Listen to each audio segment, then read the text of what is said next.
So finally IBPS ने अपनी PO के वैकेंसी जो है वो रिलीज़ कर दी है, जिसका बहुत से एस्पिरेंट काफ़ी समय से इंतज़ार कर रहे थे। अब आप ये देख सकते हैं कि जो बैंकिंग एग्जामिनेशन है वो अब लाइन से है, यानी कि RRB PO और क्लर्क ऑलरेडी कंडक्ट होने वाले हैं। Then SBI clerk mains examination schedule में, इसके अलावा RBI असिस्टेंट के मेंस एग्जामिनेशन भी लाइन अप हैं। देन आप IBPS PO ने अपनी वैकेंसीज़ रिलीज़ कर दी है। जल्दी SBI भी PO की वैकेंसीज़ रिलीज़ करेगा और जो साल का आखिरी एग्ज़ाम होता है IBPS क्लर्क, वो भी अब जल्दी ही अपनी नोटिफिकेशन लेके आएगा। इस वीडियो में जो है हम डिस्कस करने वाले हैं कि लास्ट ईयर जो IBPS PO का एग्ज़ामिनेशन हुआ था उसमें मेरा परफॉर्मेंस क्या था, मैंने किस तरीके से अप्रोच किया था इस एग्ज़ामिनेशन को, मेरी प्रिपरेशन की स्ट्रैटेजी क्या थी।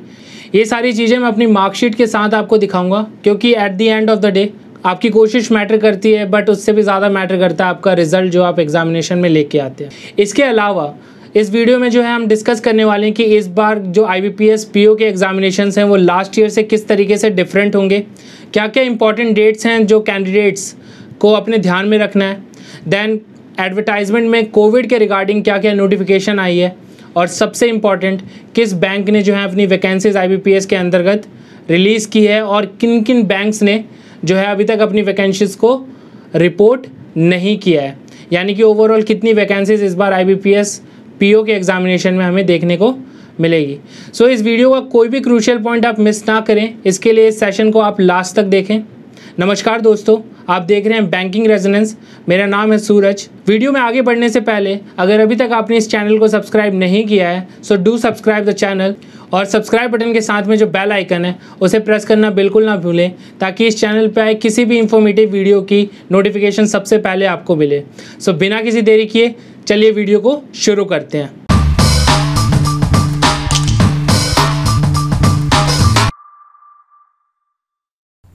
सो गाइस, आप ये देख सकते हैं, ये है मेरा preliminary examination for IBPS probationary officer जो मैंने एग्ज़ाम दिया था 2019 में। ये एग्ज़ाम हुआ था मेरा 12 अक्टूबर 2019।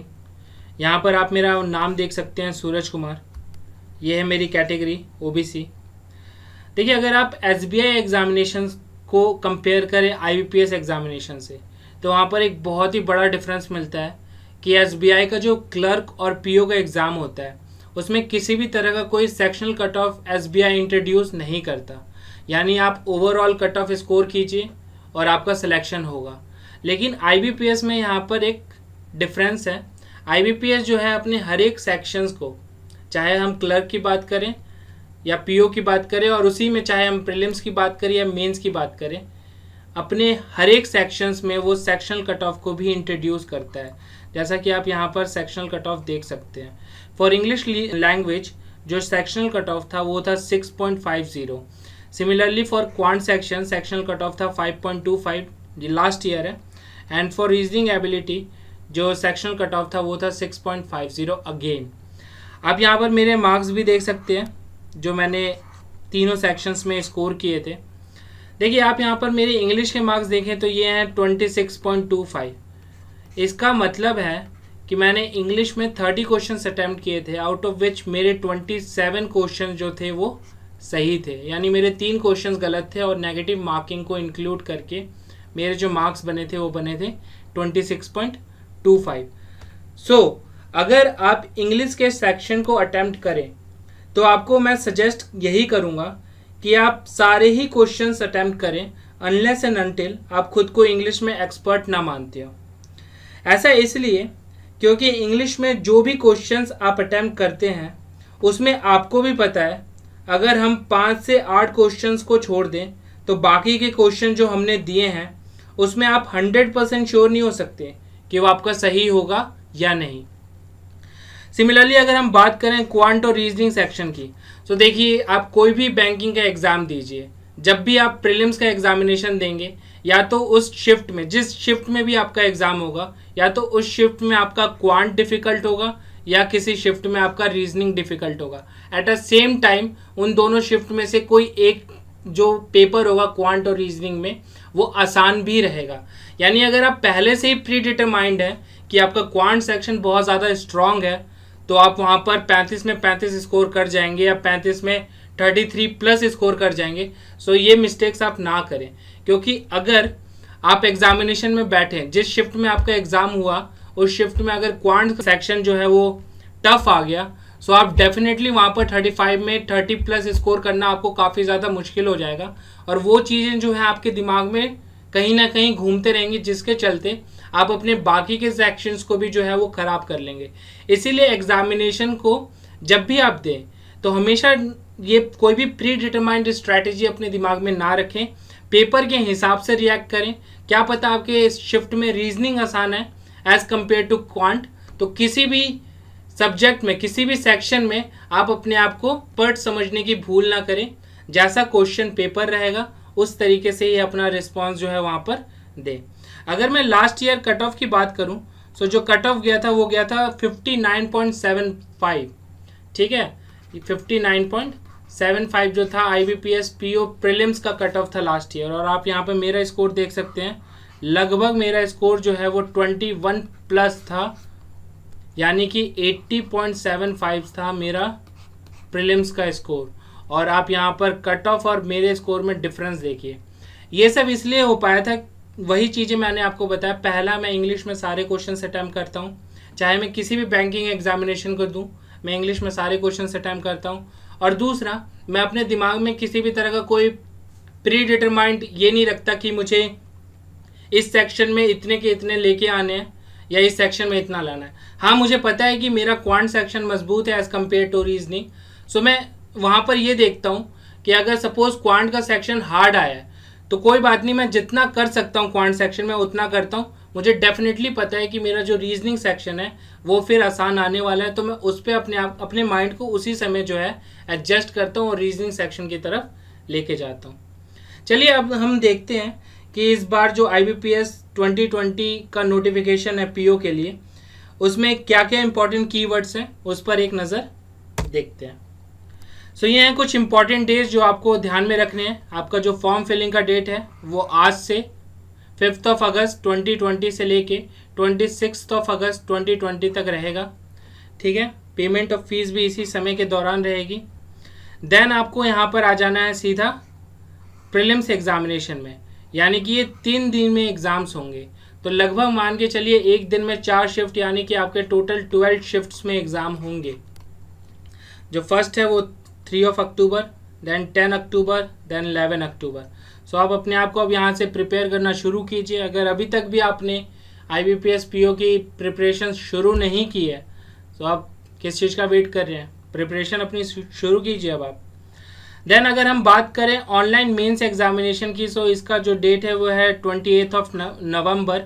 सो यहाँ पर आप देख सकते हैं 11 अक्टूबर को आपका प्रीलिम्स होगा, यानी आप रिज़ल्ट मान के चलिए कि मे बी 1 से लेके 5 नवंबर के बीच जो है आपका प्रीलिम्स का रिज़ल्ट आ जाएगा। यानी आपको जो मेंस की तैयारी में समय मिल रहा है, मेंस की तैयारी में वो लगभग 37 से 38 दिन का जो है समय मिल रहा है। मेंस एग्जामिनेशन में मोर देन सफिशिएंट टाइम होता है बैंकिंग के मेंस एग्जामिनेशन के लिए अपने आप को प्रिपेयर करने का। जब आप प्रीलिम्स के लिए प्रिपेयर करें तो ज़रूरी नहीं है सिर्फ अपना फोकस प्रीलिम्स पे रखें, आप साथ साथ समय के साथ आप जनरल अवेयरनेस की भी प्रिपरेशन कर सकते हैं। मोस्ट इम्पॉर्टेंट, आप टेस्ट सीरीज़ दीजिए, बहुत इंपॉर्टेंट है टेस्ट सीरीज़ देना। देन अगर आपने मेंस भी क्वालिफाई कर लिया तो आपका इंटरव्यू जैन और फेब में शेड्यूल्ड है 2021। एंड फाइनली जो IBPS का होता है प्रोविजनल अलॉटमेंट, वो आपको अप्रैल 2021 तक अलॉट कर दिया जाएगा। देन अगर हम बात करें एग्ज़ाम पैटर्न की, तो कुछ भी बदला नहीं है। इंग्लिश सेक्शन वही आपके 30 मार्क्स के होंगे, 30 क्वेश्चंस रहते हैं, ठीक है। 20 मिनट हर एक सेक्शन में आपको मिलेगा। क्वांट और रीजनिंग सेक्शन आपका 35 मार्क्स का रहेगा। मेंस एग्जामिनेशन की तरफ अगर हम देखें तो रीजनिंग सेक्शन यहाँ पर भी वही 45 क्वेश्चन, ठीक है, 60 मार्क्स के रहेंगे, 60 मिनट आपका टाइम रहेगा। देन जनरल अवेयरनेस की अगर हम बात करें तो इसमें 40 क्वेश्चन रहेंगे आपके 40 मार्क्स के, और इसका time 35 minutes. As usual 35 minutes more than sufficient time होता है। अगर आपको क्वेश्चंस आता है तो ये जो है आराम से आप 15 से 20 मिनट में कर लेंगे। देन इंग्लिश लैंग्वेज के लिए 35 क्वेश्चन 40 मार्क्स के रहेंगे, 40 मिनट। ये आप सोचेंगे 40 मिनट ज़्यादा हैं, बट जो मेंस एग्जामिनेशन में कॉम्प्रीहेंशन के क्वेश्चंस आते हैं वो बहुत ही लेंथी होते हैं। सो आपको ये 40 मिनट भी अगर आपने सही से प्रिपरेशन नहीं किया तो ये भी कम पड़ेंगे। एंड देन फाइनली क्वांट नहीं होता है इसमें, डाटा एनालिसिस एंड इंटरप्रिटेशन होता है, जो कि आपके 35 मार्क्स के रहेंगे।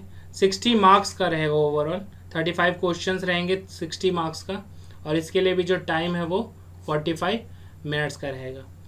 एट लास्ट जब आप ये सारे पेपर दे देंगे तो आपकी एक एसे राइटिंग की पेपर होगी जिसमें आपको 2 क्वेश्चंस मिलेंगे, जिसके मैक्सिमम मार्क्स आपको 25 रहेंगे, और ये जो पेपर होगा वो इंग्लिश में ही होगा, कोई हिंदी नहीं, और जो इसके लिए टाइम अलॉट किया जाएगा वो रहेगा 30 मिनट्स का।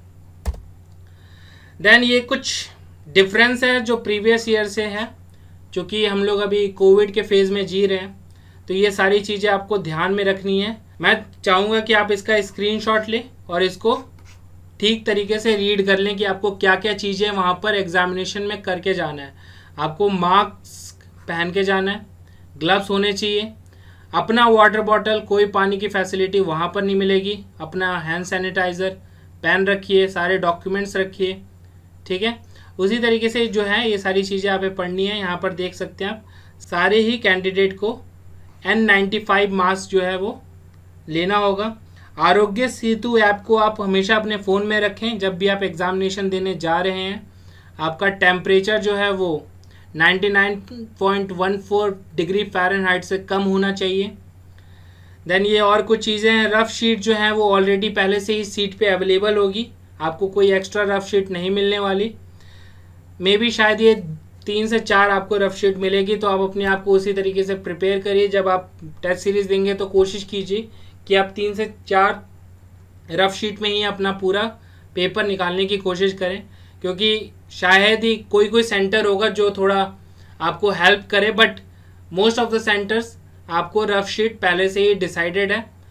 3 से 4 या 5 जो हैं रफ़ शीट आपको मिलेंगे, तो अपना जो प्रिपरेशन है, प्रिपरेशन के दौरान जो भी आप टेस्ट सीरीज़ देंगे, आप पहले से अपने आप को इतनी रफ़ शीट्स की जो है आदि बना लीजिए। Then finally the most important part, total vacancy जो इस बार कितनी आई हैं। सो आप यहाँ पर देखिए, ये NA की जगह NR है, यानी कि अभी तक रिपोर्ट नहीं किया गया। इन बैंकों ने जो है अभी तक वैकेंसीज को रिपोर्ट नहीं किया है, चूँकि IBPS जो है अपने कैलेंडर को मेंटेन रखना चाहता है, इसीलिए उन्होंने अपनी ये वैकेंसी निकाली है। अब आप सीट्स देखिए, जो टोटल वैकेंसीज हैं वो 1167 है। ये कतई इसका मतलब नहीं है कि जो फाइनल सिलेक्शंस होगा वो भी 1167 होगा। मेरे ख्याल से ये 3 to 4 टाइम्स जो हैं वो इंक्रीज़ करने वाला है ये वैकेंसी, क्योंकि ये सारे बैंक जो हैं जो भी NR पे हैं अभी, ये सारे ही बैंक जो हैं अपना वैकेंसीज बाद में निकालेंगे। हाँ, इसका एक देखिए, एक अच्छा साइड भी और एक बुरा साइड भी है। अच्छा साइड ये है कि जो मेंस एग्जामिनेशन में 10 टाइम्स पार्टिसिपेट करेंगे, यानी कि लगभग 12,000 के अराउंड जो बच्चे पार्टिसिपेट करेंगे मेंस एग्जामिनेशन में, उनमें से गारंटी मान के चलिए, अगर मैं इसको 3 से 4 टाइम्स भी कर दूं तो गारंटी मान के चलिए कि 4500 बच्चों का जो है सिलेक्शन हो जाएगा 12,000 में, ठीक है। लेकिन इसका जो बुरा साइड वो ये है कि अगर ये वैकेंसीज स्टार्टिंग में ही दे देते, है ना, 1167 वैकेंसीज की जगह अगर ये 4000 वैकेंसी हमें दे देते स्टार्टिंग में, तो जो बच्चे हैं वो 10 टाइम्स यानी कि 40,000 बच्चे मेंस एग्जामिनेशन दे सकते थे। लेकिन अब जो है आपको प्रीलिम्स में अपना पूरा जोर लगाना पड़ेगा, कट ऑफ से काफ़ी अच्छे मार्क्स आपको लाने पड़ेंगे। अब कभी ये मत सोच के चलिए कि लास्ट ईयर के हिसाब से आप अपना प्रिपरेशन करें, लास्ट ईयर कट ऑफ जो भी गई थी उससे आप 2-3 मार्क्स लेके आइए तो आपका मेंस एग्जामिनेशन में सिलेक्शन हो जाएगा। ऐसा कतई नहीं है, रीज़न बड़ा सेम है। पिछली बार वैकेंसीज ठीक ठाक थी, इस बार वैकेंसीज 1100 में हैं अभी तक, यानी कि मेंस एग्जामिनेशन 12,000 से ज़्यादा बच्चे नहीं देंगे। सो आपको प्रीलिम्स में बहुत अच्छा स्कोर करना पड़ेगा। सबसे ज़्यादा वैकेंसीज बैंक ऑफ इंडिया ने रिलीज़ की अभी तक, ठीक है। आप देख सकते हैं फॉर जनरल कैटेगरी 297 वैकेंसीज हैं, for OBC category 198, for SC 110, NEWS के लिए 74।